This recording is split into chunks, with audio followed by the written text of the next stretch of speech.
I'm Zach Brewster with the Bridge Builder, and I'll be speaking on bias in the workplace, which I think is a very critical topic. We have to protect ourselves from blind spots. And in order for us to do that, we have to be more well-informed, we have to have more listening sessions, we have to have opportunities for us to hear from people that we normally won't talk to in our daily walks, normally won't come across, normally won't sit down and have a cup of coffee with. That's the way you break down blind spots. And I think as it relates to bias, again, many of us are guilty unintentionally. We don't know we're being biased. We don't know that there are things we're doing to shut out entire communities of people who could be beneficial to us and could help us all be more successful in the things that we want to accomplish. I can't remember. Well, you're looking at it. Finding peace in these troubled times, you know, it can be hard. Now there is a peace conference that can help. Joining us is Jessica Sharp and Ron Demonet to talk about the Rotary Peace Conference.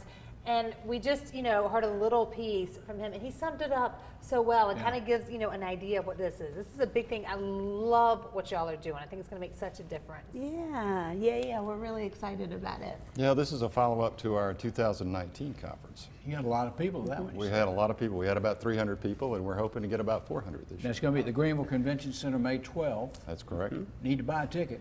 Yes. Now, tell me this, are you both Rotarians? I am. I'm not, but I feel like by the end of this, I might. I don't know. They might try to reel me in. I've been a Rotarian in 3 different clubs, but I'm so old. Women were not part of it, you know. So well, look at this. Ladies run the Rotary Club. That's right. Look at how it's doing. Let's talk about what's kind of the purpose of the Peace Conference. Well, a big thing right now is everybody finds conflict in their life, right? Sure. And so what we want to do is kind of shine the light on some of the root causes, you know, that cause conflicts, help us be more aware of it, and then come up with common sense ways to deal with it. Well, can you be biased and really not know it until you like somehow reflect? I mean, it's just not always obvious internally as you say things that you're biased, is it? Yeah, so in my experience, actually most people don't realize that they have biases until either they go to a training like this or, you know, someone has a conversation with them. So actually you can, you know, make decisions that are rooted from a bias and not know it. And some of that comes from home, growing up. Absolutely. Hate to say it. Absolutely. And not even just home, but the shows we watch, the media we take in, and all of this stuff. Just how you live your life. Exactly. All of it's just sort of stored in our brains and impacts how we show up with other people. Well, if we all watched Channel 7, we'd have no problem. Right. We would all be we good. all did jerk out. It would be good. But how are you going to like present this information, and you know, and what can people hopefully walk away with? Yeah. So I will sort of start off the day, and then we'll have lots of other speakers, including Zach Brewster, who you just saw. But for me, I'm going to start, and I'm going to give you the brain science.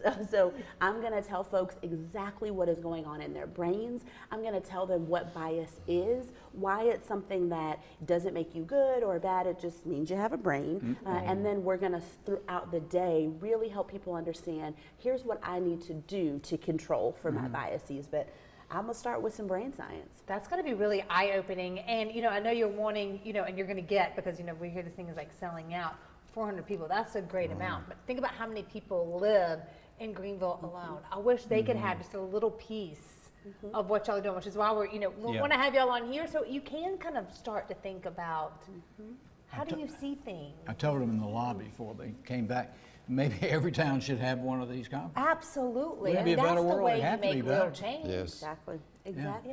How do we buy a ticket? Well, the best way is to go online. We've got a website. It's peaceandconflictresolution.com. And go there, you can learn more about the conference. You can look at some of the speakers, the agenda, what's going to happen. And then there's a tab right at the top that says register. Just click on that tab and it'll walk you right through. Make it easy. Right. It's an easy website to remember. Yes. It's an easy website to navigate. I love it. Why did, you know, the Rotary Club want to put on an event like this? Well, one of the main focuses of Rotary International, of course, is promoting peace worldwide and also helping to resolve conflicts. And it's a big issue for our club. Again, we put one on in 2019 and then 2016 prior to that. So this is the 3rd conference. And it's really exciting. And if you were by chance at the last conference, people walking away were just so enthusiastic because it was inspiring. I think it's one of those that, you know, you're going to have people that go and then they're going to be out to dinner with some friends and be like, y'all aren't going to believe what we talked about today. And that's Right. kind of, I think, you know, kind of the small steps how everybody can be impacted. I hope so. I hope so. Your day, though, on the 12th is 8 to 5. 8 to 5. Maybe I missed it. Are the tickets priced, or is it free? Or? Yes, it's $45 for adults, Okay. 25 for students. Okay, very good. Good deal. Before we leave, Jessica, is there like one specific way that we can combat bias that you can help us with? Yeah. So I'm gonna try to like sort of narrow it down because y'all, I Yes. really could talk about bias all day, and I hope people come and let me like nerd out about it. Yeah. But With your if energy, you- girl, you're going to trust me. Well, listen, whatever you do, you have a great presence.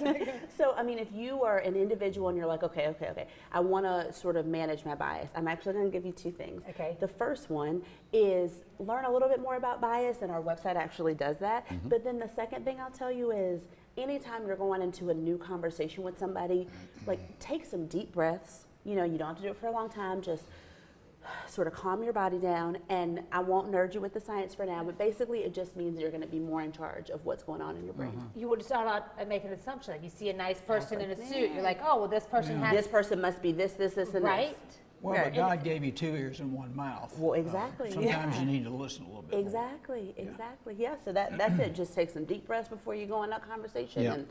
and listen a little bit more than you talk. I love it. All right, guys, that's our marching orders at home. That's what we can do right now. Before you meet people, before you're going to talk to them, take a little breath and kind of take it in. Let's see if that changes maybe how we feel. Yeah. So y'all worked so hard on this. Good luck with everything. Thank you for coming on the show. Well, and thank you. Thank you, too. Thank for you, putting guys. this We're on. excited about it. Thanks for letting us help co-sponsor the event at Yes. Channel 7. Thank you. Appreciate that. All the information on your screen.